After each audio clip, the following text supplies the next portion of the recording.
Another day in the life of the freedom and the freedom of the freedom. I'm Aaron Jack. We're going to have Ben on here, Samia, Peter in Ireland. Oh, it's going to be a great day. A great and wonderful day. Such is life. Such is life. Welcome to life. Welcome to being. Welcome to sitting. Welcome to the life of existence. That's how we roll. See what we've got. Let's see what we're doing. Let's see. Let's be. Skip forward if you feel like it. What's up? Hello. How are you? I'm all right. I've got my jasmine tea here today. Excellent. Jasmine tea sounds like a very nice pre-lunch. No, it's probably around lunchtime for you, right? It's really more like brunch. I feel like I'm more on the LA schedule than anything. Got it. You're I that run late like night, 3 hours. go to bed at like 4 a.m, waking up around noon. That's pretty much it. Got it. Yeah, I've been I don't know, I woke up, my alarm went off at 6:50 a.m. and I was like, oh gosh, sleep another 45 minutes. But I've got the automatic coffee maker, so I wake up to the smell of French vanilla coffee. So I'm beautiful. I can't complain. I've got my coffee. I'm doing my Joseph Campbell. Yes, my robot mug. I love Joseph Campbell. Me too. So I'm watching right now the Susan Sarandon hosted. I don't know if you've seen. So this is on Acorn. I found it's basically Joseph Campbell's last lectures they got from 1999. It was the last series of his film lectures, and it's really great. I mean, because we're going into writing a new series for Marvel right now that I'll be able to talk about more next month. But it's got a lot of big epic storytelling elements to it, and a lot of big myth building, and divine goddess birth, all that kind of interesting stuff, and connecting it to native mythologies and things like that. So it's so I'm going back, brushing up, doing my homework, reading Popol Vuh. I had never read the Popol Vuh, which is the Mayan creation stories. Have you? Oh wow, no, I'm not familiar with. I mean, I think you showed them last time. Maybe I did, yeah. So anyway, bringing it back. It's really interesting. A lot of I had never heard of it. A lot of people, I don't think have heard of these creation stories, and they're fascinating, connecting them to even Western creation stories and mythologies, and the twins. Greek mythology having their twins of immortal, solar, lunar. Same thing in the Mayan. And this was 1,000 years before, more. It's fascinating stuff. Wow. Art, right? Wow. It's how we interpret our life. Beautiful thing. Yeah. I've been watching some pretty cool things myself. I got this like little mini projector, and so I've been going down to a coffee shop like after hours and just projecting on a wall and having some friends. Cool. And we were watching this like the Picasso BBC documentary and the Rothko one, and just watched one on Basquiat last night. So very cool. It's been fun. Yeah, it's like outdoor screenings, especially it gets like cooler in the autumn. So I'm like bringing my tea, my thermoses. Nice. I got like a nice thermos. I'm like, nice. Nice. No, I've done some Joseph Campbell screenings like this past year there. So that was pretty cool. That's cool. Yeah, I mean, there's Oh yeah, you froze for a second. So which one were you watching? Were you doing the one with oh gosh, now I'm forgetting. They did it at Skywalker Ranch. It was a whole series with Campbell. He was being interviewed by I want to say not Peter Jennings. That's wrong. Well, we had like a variety of like things that we were watching, and one of the people that I was watching with, like, it was kind of like a back and forth commentary, because one of the people I was watching with is like a PhD professor who teaches this in college. So it was pretty interesting, like hearing his like understandings while watching. And so it's like play, pause, play, pause. So like this series, I'm doing that with like artists, you know, with like straight up, Yeah. you know, like play, pause, and like commentary and a little conversation. No, I I don't know. think that's It's great. like a fun thing to do at night. Yeah, I mean, you know, it's like it just goes to show that it's like we never have to and we never should stop learning. I think it's such an important part of our growth as humans, and I think so often we just get stuck and go, all right, I graduated high school, I never have to learn again, you know, or whatever. Or it's like, okay, I graduated college, I'm done. And I think that, you know, so much of Western culture embraces this kind of very rigid systems of we go here and then we're done, and we go here and then we're done, and we go here and then, it's like these like markers that just kind of go, okay, now you don't have to do that anymore. And when it's like, no, the whole point of being human is a quest and pursuit for knowledge and, you know, artistic understandings and appreciation of nature and life, and, you know, all these things that our ancestors and relatives, you know, had, and that has been lost as we've become more and more technologically dependent, you know. And I think that's one of those things of like, well, how do we live with technology, and how do we embrace, you know, our kind of our past and our connection to the nature that we come from. I mean, we are born of, you know, a combination of genetic goo Speak and to Joseph Campbell. you know, and I read an article talking about what was it? It was saying that we 50% potentially are living in a simulation right now. So it's a 49.2 to, you know, 51-ish percent that we're living in a simulation. The belief is that as humans, we are so destructive that there's no way that we could become post-human. And perhaps, and maybe we're just living through simulations connected to running old ways of how our ancestors messed it all up. So maybe that's what we're a part of. Maybe we can be the simulation version 2.7 point whatever that is the fix, so that our, you know, over creators of the simulation can go back in time, fold space and time, and then fix it. There we go. We've served our purpose.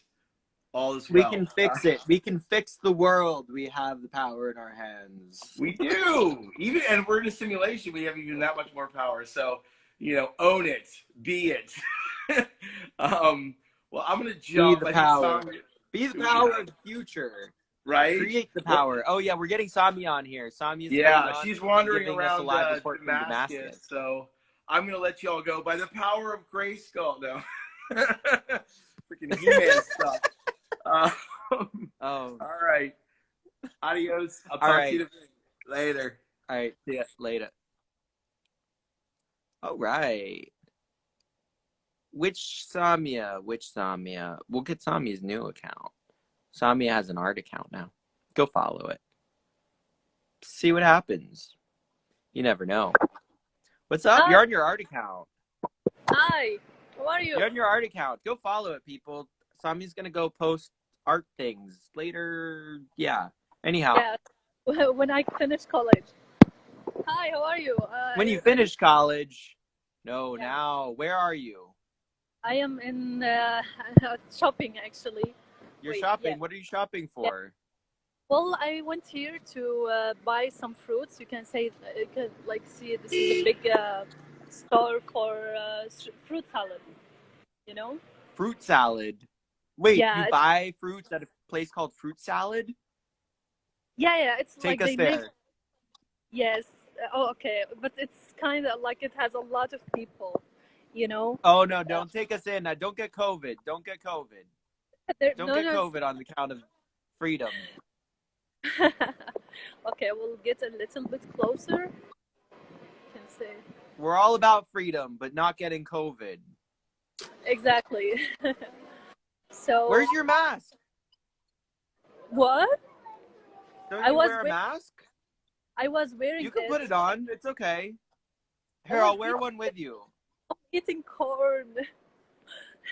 You're eating corn? What do you eat? Okay, get away from the people. Don't catch COVID. Oh, don't worry, I'm away from the people. But I was eating like away from people, and then I'm talking with you, so I'm like, yeah. Get away Anyway, from all the people. Okay. All right. What's going on? What's going on in Damascus? Give us an update. I got COVID like 10 days ago. So the last week I was, you know, I had COVID, but I was like getting done with it. So now I'm done. I have immune system of it now. You had COVID 10 days ago? You're still infectious though? Not I was like getting better like 10 days ago. So then, oh, yeah. You're getting better 10 days ago. Yeah. Whoa. So this is. Do you know a lot of people that have had COVID? Pretty much. Wait. Not much. No? Hello, can you hear me? Yeah, I can hear you. I can hear you, but yes. Yes, COVID immune. Yes, this is what Ben said. Yeah, yeah. So, okay. Wow. So give us an update of Damascus. Give us a Damascus update here. Oh wow, what's that? What's all that? This is nuts. This is just nuts, you know, colored nuts and all that. Yeah. Damascus actually Colored is the same. Nuts? Wow. Yeah. We still don't have fuel. So, yeah, but we're living, thankfully. People like walk around, people can't get shipments. Like, what does that mean? What? Shipment? What does it mean that people can't get fuel? Like you have to, you know, stop your car for like 2 weeks in front the, you know, the fuel diesel place, you know, so you can get your fuel. You know, like 2 weeks. Wait, you have to be in line for 2 weeks? Exactly, 2 weeks or so. Sometimes less. It depends your luck. So it depends. You have to be in line for 2 weeks. So, yes, exactly. 2 weeks, a week, sometimes 2 days. It depends. How do you stay in line? You sleep in your car? Yes, there's people who can sleep in the car, and there's people like who bring a lot of food with them. You know, it's like picnic. You know, diesel picnic we call it. Diesel picnic. Yeah. What? Do you have art about this? We need art about diesel picnics. Yeah, exactly. We should do that. Yeah. Wow. People bring food to their cars and they all hang out at their car, like in line, like all hang out for 2 weeks, 2 full weeks. Yeah, 2 weeks. Like there's like you don't have to stay there. You know, like someone can get like your brother or you know, like sometimes my brother stays for a night, then I am the other night. You know, it's like this. Or I am in the morning, my brother in the night, my father in the other night. You know, it's like that. But now it's getting better. Stop your car for like 5 days or a week. Yeah. So, but it's getting better. But then it gets a little bit worse. But you don't know when it's gonna be really better, and then we're gonna have finally fuel, so we can like go somewhere without feeling guilty. Because sometimes I drift. It's dangerous now because I feel guilty. Like I won't like spend my fuel on drifting. That would be really shameful. That would be a shame. Like, oh, father would ask me, "Oh, where did you spend the fuel on?" I'm not gonna say drifting. That would be like, no. No. So you've got to like, you can only go. You're just like going to shop or something like that. Get your food. Like that's what you go for. Sometimes, but we came actually. like taxi, you know, not with our car, so we won't spend the fuel. Oh, wow. Yeah. Do you need the car to get to a lot of places there? What? Do you need Yes, the car to get to a I lot of places? the mount. To me, I live on the mountain of Damascus, so it's like far, far. It's like, you know, like here, and if you want to get down, it's like you gotta go with your car, and it's places in Damascus, like the city center, you know, all Damascus. Like it's really far. I live in New Damascus, and old Damascus is like really far away. So though it's my favorite place because it's very artistic, you know. And Damascus is the oldest inhabited city in the world. So you can, when you go there, it's like you feel the charm of the old, you know, because like there's things that is like. Are you in old Damascus now? No, I am in city Damascus, like in the middle of Damascus. So maybe next time, or one time you'll come from old Damascus. Yes. Yes, it's very artistic, and yes, I should show. Yeah, you should show us. Maybe you can be inside like an art space, like someone's like art studio, and show us. Yes. And now I'm gonna jump, so we can have Peter on. And it was yes. Really, all right. Okay. Bye. All right. Thank you, Samia. Okay. Bye. All right. So, make sure to send this out to all of your friends right now. Now's a good time. Press that little button later on. Just send it out to your friends anyway. But now's a great time because we're gonna have Peter on here. We're gonna have. So that's what we're gonna do. By the way, I'm Aaron Jack. I'm over at Aaron Jack Line Art on Instagram, now on TikTok. We'll see what happens Facebook. So make sure to get at me there. Let's get Peter on here. Hey, Bernadette. So here we go. What's up? Hello. How you doing? Not so bad. Not so bad. Yeah, nice. Where? So why don't you tell us, like, where are you and where people can find you? Like online. Like what's your online? So I'm literally just on Instagram at the moment. I kind of so I'm currently just kind of breaking into a kind of a body of work that I'm pretty happy with. So I kind of want to build it around on a website, kind of around that. Once I have that new standard for myself, if you kind of get me. Older work, I don't really want to post on it when I kind of have a clean slate, you know. Clean slate. What's this new clean slate that you're working on here?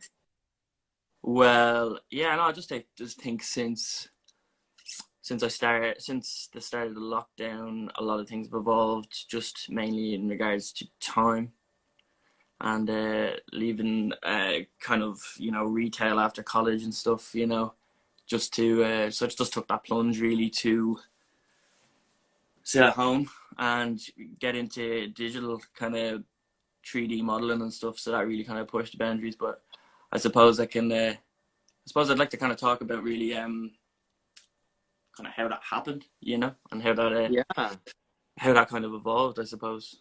Yeah, and you're in Ireland, right? I am indeed, yeah. So near, just outside Dublin. Just outside Dublin, yeah. Just outside Dublin, like north, south, east, west. What's? Jeez, I don't even know. West of Dublin. West of Dublin. I understand. Yeah, but it would be kind of classed as just outside South County Dublin, so just outside the Greater Dublin area. We're kind of counted in that populace, you know. Gotcha. Hey, do you have a favorite fish and chips place? Not really. Leo Burdock's over here is pretty, but it's a chain. So like, I don't know. I don't really often get fish and chips, but we do have National Fish and Chips Day, and I don't know when that is, but it's half price, or usually half price, and everybody just gets it then. That's probably the only time I'll ever eat fish and chips, unless I go to a pub. I love tartar sauce. Do you ever have tartar sauce? Yeah. Oh yeah. Can't beat it. No. Okay. And what's your favorite beer? Franziskaner. Have you ever had a Franziskaner? No. It's I like don't a think I it's like have. a German wheat beer. It's Franciscan monks. That's where they get the name. Oh, Like nice. 1300 or something. It's very expensive here, but when you go to Berlin or Germany, it's like 80 cents a bottle, and you're living life. So the moral of the story is go to Germany and get one of those Go to beers. Germany for beer. Everything is extortion here. Extortion. Cool. All right, let's check out. Are you in your studio right now? You're in your studio? Yeah, so I'm just this is we used to be, well, we call it the playroom. It was never a playroom. It was it's a spare room in the house at the moment at my home. But I'm currently, my dad has been very good, and we've started building a big studio at the back. So I'll have a separate space, and it's completely dedicated to that. And I'm gonna furnish that all up. So I'm very excited. Just need to get a roof on it. So hopefully it'll be done before the cold winter kind of kicks in. But I'll have a proper dedicated space, because this is just Why don't you show us around? Yeah, well, it's literally just a box or a spare room here. All the Oh paint, yeah, some older paintings. you have paintings. Show us some paintings that are in the room. I like you showing us around. I can show it on my screen, but this is just a commission I'm working on at the moment. So this is kind of like the most up to date work I'm making. Mm-hmm. This is or like one of the three maybe paintings that I'm just kind of like, this is where I'm at. Over here we have some older, more exploratory stuff. These were things I was kind of making in college. No, sorry, like Show us. After I finished art college, I worked for a year, but then I went and did a MA in cultural policy. It was more, arts management. So it was more so kind of studying, governmental policy around art and stuff. So I didn't really make much. So I was just experimenting with these. These weren't really anything. Take us closer. These weren't anything really. There was no real kind of background to these. They just they flew off from where I was in college, where I was building sculptures, and these kind of were just more of from the head. You know what I mean? I was just messing around to keep myself occupied. But they were important in a way to kind of jump to where I was. Do you have any of the images I? Yeah. Oh yeah. I've got the images. Can we? Oh yeah. Let's look. Here we go. I got you. Yeah. So that was kind of in the same kind of bracket where, if you can can you bring me to the sculpture if you have it, and I'll talk about that, because it kind of stems from there initially. There's like a picture of yeah. So basically, I was pretty fascinated in college with light and space artists, but it was such, pretty immersive art, sculptural art, things that were like you were lived in bodily experience, very very immersive. And I was like such a avid painter, and I was like, no, painting is embodied, and all my thesis was around that. You mean like you can project your you can imagine yourself in that space, essentially. But what I wanted to do, and so in college I started with these sculptures, these abstract, they're just acrylic perspex, and literally the shape was just conjured. I made a maquette, and I wanted something to bring around and show in the built environment. Built environment more so because it only, like, if you brought it out into outside in the kind of a rural setting, you'd just mostly see the sky. And I learned that, but you could place them on these different positions all over. Like, I had tons of those, but what I would do from there is, I'm in space there, and I have this sculptural work, and me moving them around, I'm like, that's a physical engagement with that piece. And then you have the built environment around you, and you're capturing that experience. And what happened from there was I'd take all these images, I would basically line over them, draw lines over them digitally, and I'd kind of superimpose them over one another, sift through tons of kind of different versions of those, and then I project those lines onto a canvas. What I would do is then, like, Well, first of all, I wanted to then kind of capture like a gestural thing because, you know, I was kind of obsessed with the fact that, you know, painting is essentially a medium that, like, you know, captures time and experience of painter. It's the only medium really that can do that, you know, with thickness and layers of paint and stuff. So I'd start with that, and then I'd put the lines over, and then what I do with it is I block in these colors into gradients. I was really obsessed with like phenomenology, you know, like, and how we experience things. So then I'd kind of, I'd bracket it all down and try and contain all that kind of, you know, experiences of those things, or just minimize it into colors and all these. There's like through a selection, all these kind of different forms come out like that. Initially, they were all quite hard edge, straight line, geometric, very triangular, you know, and kind of pieces like that. If you kind of go, if there's a picture of a blue one and a kind of I don't know, can you have a scroll through if you can see? I don't know, like a blue thing, like that's blue. No, that's one of the newer ones. That's pretty blue. This is kind of one of them, but there's another one. There's another blue one. Just on it. Not very good at finding things in these tiny little thumbnails, but right, this one. Yeah, for instance, you see all these little lines here, yeah? You can see all these fills. They're actually just the shape of the sculpture itself, but like not every line is outlined. If you look very closely, you can see, you know, it's just built layers. And those colors that are in those gradients are from sections of different photographs. Like, they're not all from the same photograph. There might have been 3 images, and I'd select. So like there was a lot of authorship still in it, you know. I mean, I was using the built environment, but I was ultimately the selector in creating those.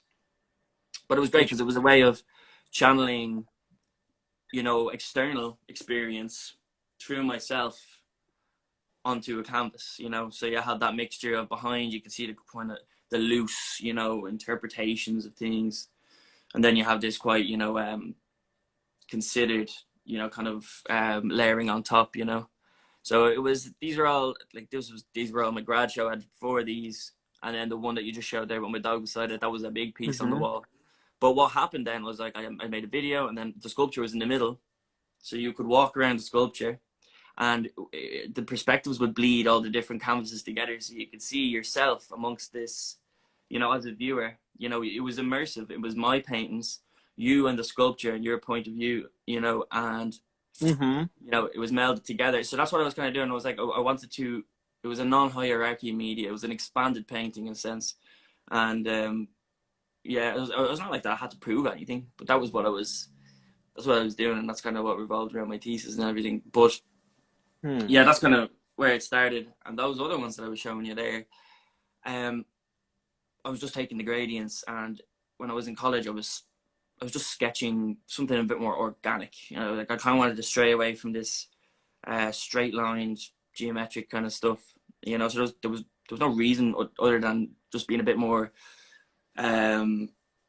intuitive about what I was creating. You know, I kind of, rather than being external, started being a bit more insular, you know, a bit more personal in regards to it. And yeah, that was kind of where that all came from. But that was just because I didn't really have enough time. You know, I was kind of making to make something, you know. There was no real rhyme or reason to it, you know. So can you explain phenomenology a little bit? Because you mentioned that. Jesus.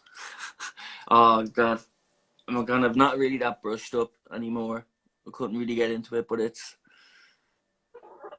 just a little bit. Like, in the way I would, it's like your prerequisite experiences. The way I look at it is like, what I was looking at, phenomenological depth in painting was it's like levels of contextual space. It's our prerequisite kind of experiences the world, how we interact with the world.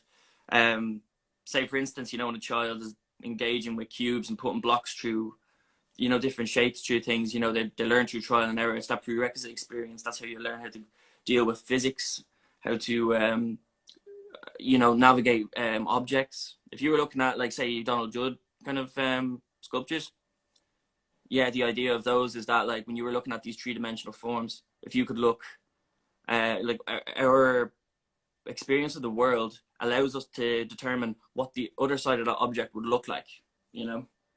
So when, and it also is like an inherent, can't remember there's a specific word for it, but it's say if we were walking through somewhere, we have a passive knowledge in which we would like avoid danger, or like, you know, if you're walking with your head in your phone, you still know there's people around you kind of making movements, but that's our learned experience, you know. But it's the same thing visually, and that's something that is important with this abstract art as well, is although it is a channeling of my experience, and with most abstract art, you know, your lived experience, your interpretation of that painting and what you will see is completely different to what most people see. My dad has a habit of seeing birds in it because he loves birds, you know what I mean? That's his visual, you know, that's his collective memory essentially, you know, well his memory individually.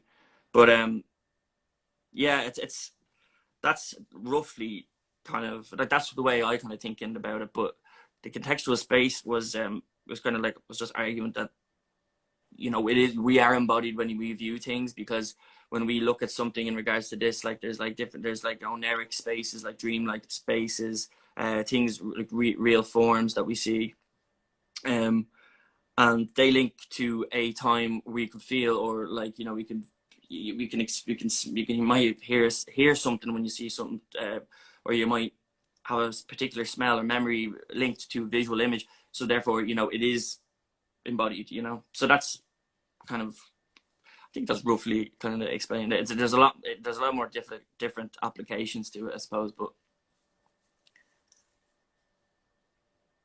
So like the sensations are linked to memories in some way, yeah, which reference what might be there that you don't see. yeah, I suppose it might link something subconscious in yourself to something that you see, and that doesn't mean that it's going to doesn't mean it's going to happen all the time, I suppose. But the thing is about like the thing where I'm kind of going with this. Oh yeah, I think I really got into phenomenology and the nature experience, and that immersion was like, you know, and I kind of only discovered it recently. Is like I suffer like a chronic pain, like, and for the last like 7 years and everything. And for me, I was just thinking with dealing with my experience, maybe because my the sensations I kind of feel in my body are a bit warped, and they're not the same. So, and then I kind of realized in my newer work that I'm not really trying to channel experience from the outer world really anymore. More so kind of project something that's more meditative, because of it's the way I'm working now is a lot more meticulous, and it requires more patience, and that kind of helps me deal with things a bit more, you know.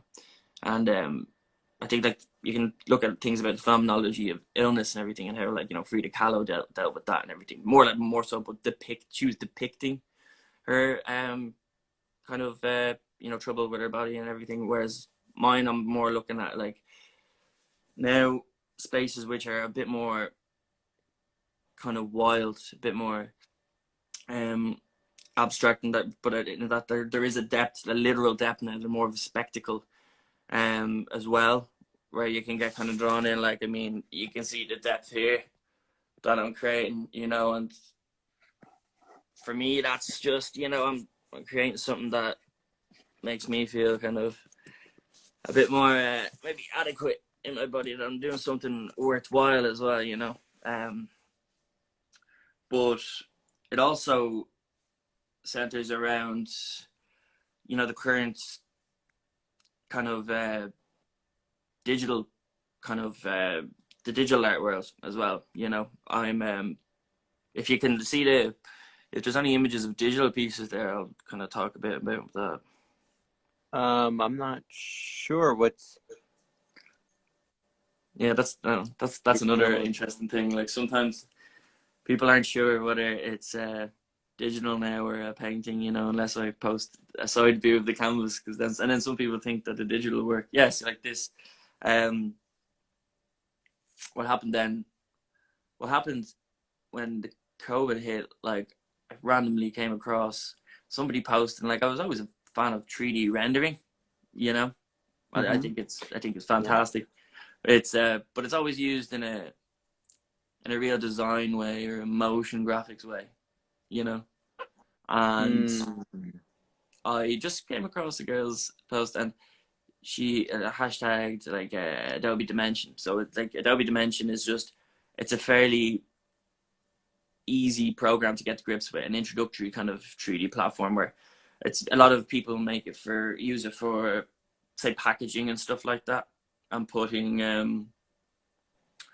imposing things for marketing and whatnot. But I just saw this stuff and I said, this is so easy to get to grips with. What if I took the shapes that, you know, I started playing with? They were more floral since where I was beginning, and more organic.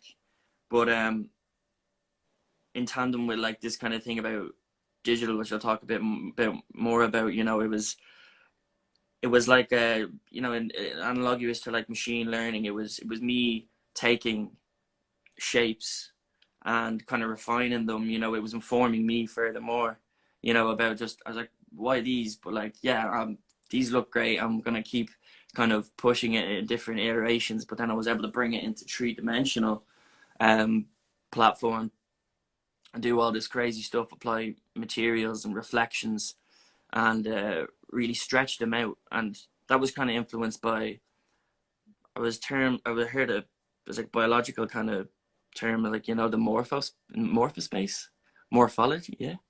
And what I always kind of think this, it was like a quote about you know, the snail grows the shell, and then the shell starts to form, dictate how the snail, you know, physically is. And the morphospace is just about objects that can physically exist functionally. But then there's like on the XY, you know, Z axes, there's only a certain amount of shells that can exist where, like, say, an organism can live in it. But then what about all these other shapes that aren't functional at all? Like, what about those, you know? So it's just making all these different shapes here, you know. They're, you know, they're somewhat familiar, but not at the same time. These are photorealistic kind of things, but, you know, they're not real. They're like these situations, you don't see them in real life. But that's kind of the point they're playing on, you know, here, where, you know, it's that kind of lived experience again. What is this, you know, what are we drawing on? But where was I left off there? Just going on tangents here. But what was I saying? Oh yeah, so this just gave me the kind of freedom to play around with what they might be, and in that said XYZ axis, you know what I mean? And you just have these countless iterations that you can kind of get into, and it's never ending, really. Like, I can delve onto that computer and, you know, make all these brilliant kind of compositions, and it has opened up a new world kind of for me. And then I think this is where I was going. Like, why make these paintings when I have, you know, digital renditions, and I can push them out at a high DPI and just print them out? And I've sold prints like that, you know. I figured that it's a standalone work in itself. But coming back to where I was, remember at the start when I was like, I love painting, you know, I love painting, and I want to, like, it has to stay relevant for me. And in that, there's a book by Paul Crowther called The Phenomenology of the Visual Arts, and it talks about the ontology of digital art itself. And when we're talking about now, how is painting still relevant? How is it relevant in regards to, you know, digital art? Digital art, you can do everything. It moves, it's motion, you know. And with like tokenized art online now, you can sell digital art. People can own, you know, on super rare and stuff. But in that, it talks about, like, you know, what, again, when I was talking about, you know, tracking, you know, tracing experience with the, you know, painterly movements of the beat. Oh, my battery went low there. Sorry. Yeah, Do, like do you have a cord? Are you corded up? no, 10%. I could probably get a cord, or I Oh can just yeah, switch let's on to get the my. I cord can on switch here. on to my phone if it goes.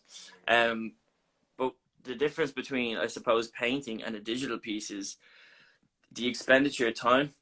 The expenditure of time is something that I kind of focus on as well. You know, it's so easy to click and drop and render, and we have that convenience, you know. But how many hours am I pumping into this painting? I'm kind of living that, you know. And like what you have inside of a canvas is a cumulative experience, you know, of somebody themselves. And you know, what they say was, oh yeah, sorry, like what you can't, like, even though I'm embracing digital technology, I'm embracing the digital art, you know, and I'm using it to kind of further my compositions, and they're working in tandem. But like you're never gonna get the line weight, the thickness. You can't print these yet. You know what I mean? There's differences that like they just stand out a little bit more. They're still tactile in a way. You know, you can touch the painting, and it's different grains. Every brushstroke contains, you know, someone's actual movement and being in the world. You know, so that's what I kind of think is important. You know, and that's what I'm kind of saying in regards to like digital art. You know, and keeping it relevant. You're kind of almost in competition with it. You know. Do you get a cord to plug in your phone? It's not 9%. It's still good. I can just switch over to my phone if it goes, I suppose. Oh yeah, but we've got 20 more minutes, so Oh, do we? Oh, sorry. plug it in. Yeah. So plug it in. Can I run upstairs and grab it? Oh yeah. I'll Two hang seconds. out with them on here. Yeah, no problem. No problem. Yeah, hold on. Yeah. Go for it. Yeah, go for it. I'll just take you off here, or whatever, or not. Whatever. We'll see what happens. What's up, Henrietta? So Ben asks, could you tokenize an actual painted piece in order to sell a piece of art like a timeshare? I'm not sure. We might have to have someone on to talk about that. I've been hearing about some things that people are doing, but we'll see what happens. The analog human touch is definitely superior to digital art part. Yeah, I feel like there's something with the humanity of the touch. It's interesting that like relationship between the digital and the physical spaces inside the painting. I don't know. I find it personally interesting in my own work. Is how the digital and physical spaces, how do we relate that? What is the human touch? So you do a lot of kind of ink kind of stuff, don't you? What? Yeah, I do. Yeah, so I mean, like even like in relation to that, like that how gestural that is, and you know those kind of striations and brush strokes that can't be imitated, no matter what you do in regards to like a highly edited brush on. Like I just got an iPad. It's fantastic, you know, but it's never gonna compare to the tactile nature that you have on a pen, on a on an actual brush, you know, and how that works, because only you kind of understand that, and it's so individual. Like I mean, people use the same kind of techniques and layering and masking and stuff on, so that's a render. But you know, when it comes to painting, there's so much room for different ways of working, you know. So I just think, it's just there's just more variety to it, and there always will be, I suppose. What's that? You can create art pieces as a unique token. Yeah. That's what I was talking about there. It's like super rare, isn't it? The place where you can sell art and stuff, and people actually love it. Why don't you explain what you're talking about? Yeah, why don't you explain what you're talking about here? So because people aren't going to see these comments later on. Tokenized art. So it's like you can create art pieces, a unique token on blockchain, and they'll sell it as a digital token that connects directly to the original piece. So like, yeah, I just seen that like superrare.co. I think that's the name of the site.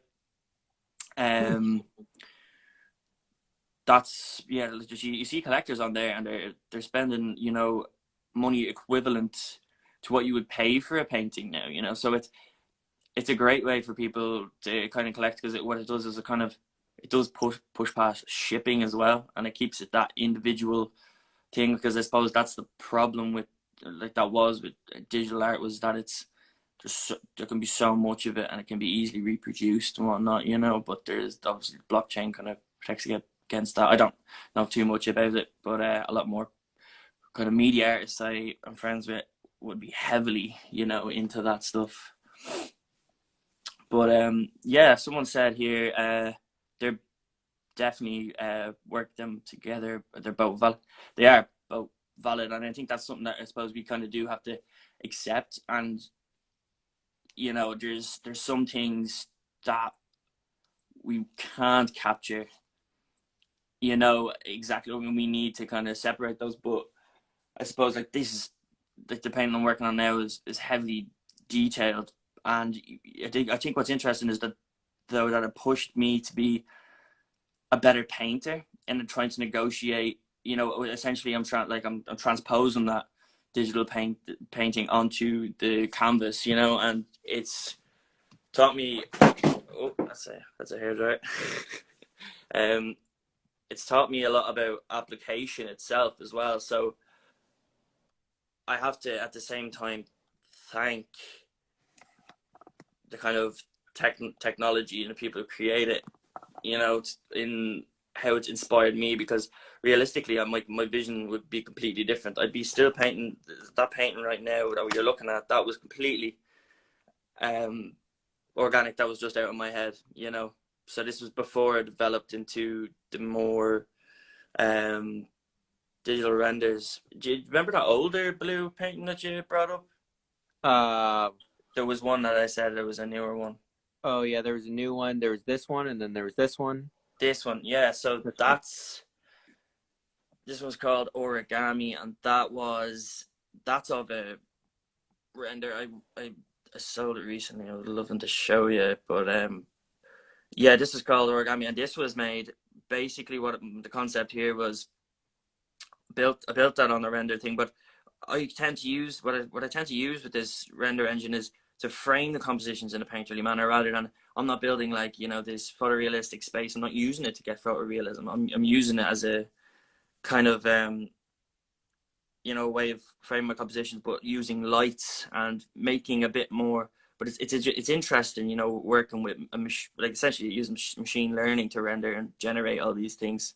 So it's a collaboration between you and a digital piece, but these pieces I just kind of folded, and they kind of emulate origami. And I was listening to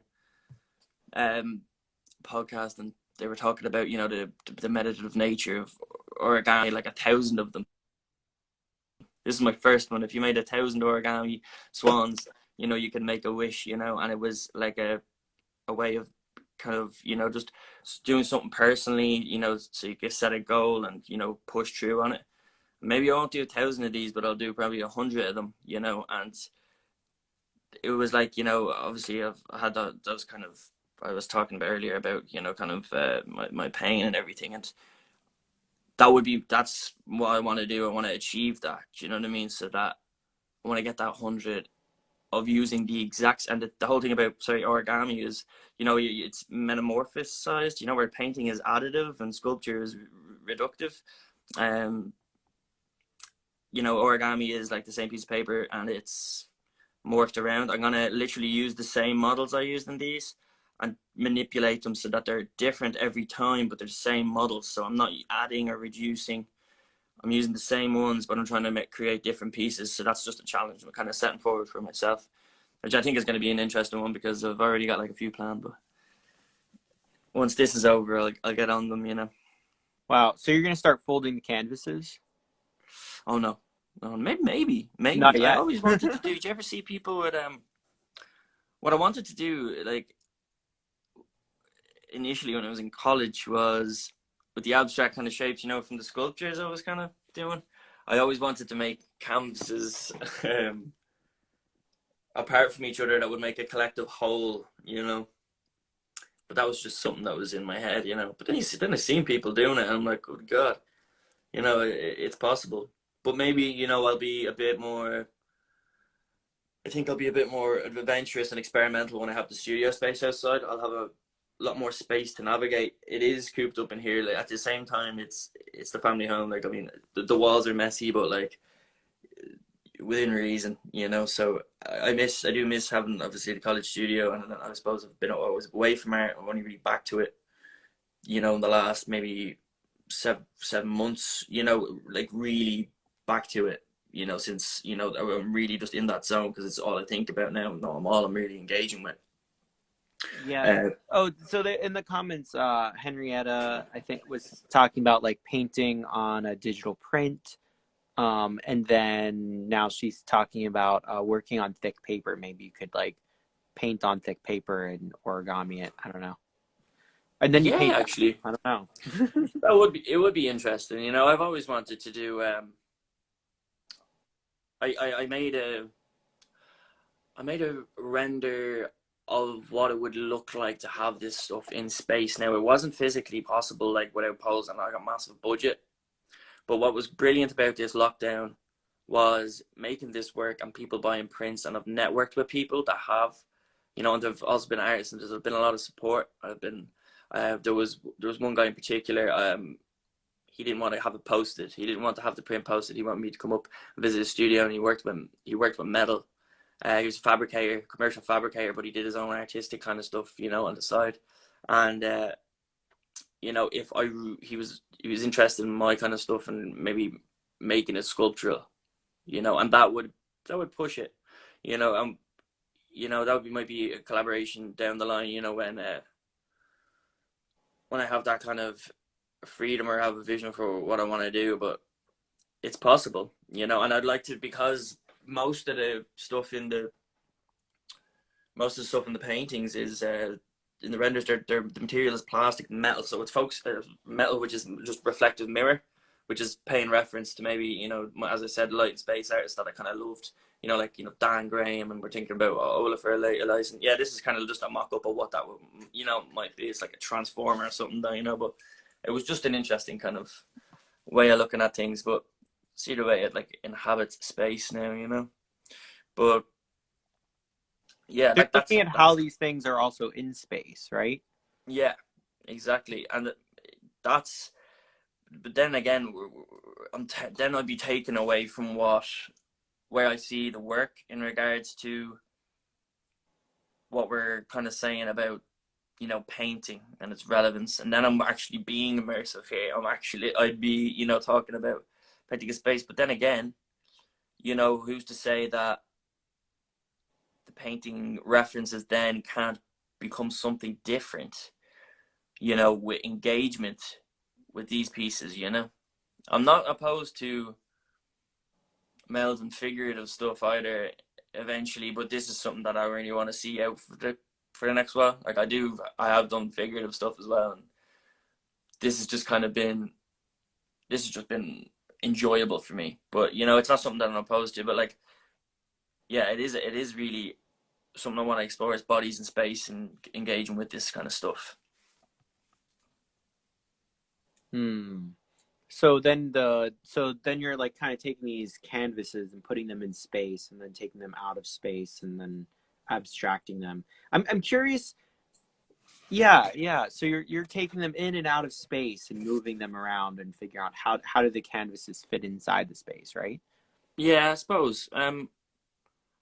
Well, when I did that thing with the sculpture back in college and the paintings, and there was a kind of the system, like you know, there was the sculpture, there was the process, the digital process, which leads to the painting, and there's a video, and there's all these different medias, and it's a it's just circulation, you know. It's and there's that kind of system, and they're bouncing off each other, and they're feeding each other. I suppose that is interesting. I think it was, you know, that those networks between, you know, artwork and stuff, you know, it's something I haven't really read into as much anymore. I haven't really been into the theory as much as I should have been, but it would all be around kind of expanded painting, and especially like I was really pushed by the works of like the writings of like David Joselit and stuff. He's great if you ever want to read cool stuff about paintings, expanded paintings, he was one of my favorites. But David who? David Why don't we Joselit, put that? What David David? Joselit. Joselit. Yeah, you should read some of his stuff on expanded painting, and a couple of artists, especially like R.H. Quaitman, and that was all really phenomenological. She was making, I think she did something in the Whitney, and it was like she made a painting of a body in space, and it was site specific. It was a painting of the window at the Whitney. It's like this famous window. It's like it's like a rhomboid kind of shape, and the painting is of a viewer in space looking at a painting beside that window, I think, but the viewer sees that in reference to the window that they're standing beside, and they're looking at this painting, and it makes them consider the space that they're in, and it's those extra perceptual links. It's melding architecture with painting.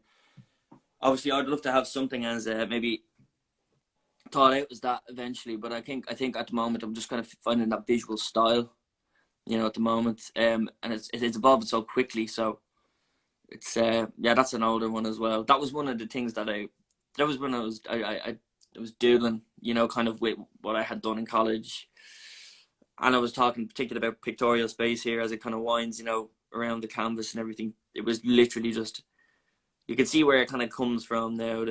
You see the way there's shadows from lines and stuff, and they're just kind of gradient shapes of something underneath something and then something over something. Like, these were all completely made up. There was like my own physics engine in my head, So none of that would be real, none of those shadows or anything would be real. But in your head, you'd be like, oh yeah, that makes sense a little bit, but it's not correct to any light source, which is interesting now, because the renders they're all real light sources in a way, they're accurate global lights. You can put in whatever lights, but the shapes, the situations are completely, obscure, which I find interesting, because if it's like you can still project yourself there, that's realistic, but that doesn't exist, but you can maybe find something similar, like familiar, in the kind of pieces that I'm making. Now there's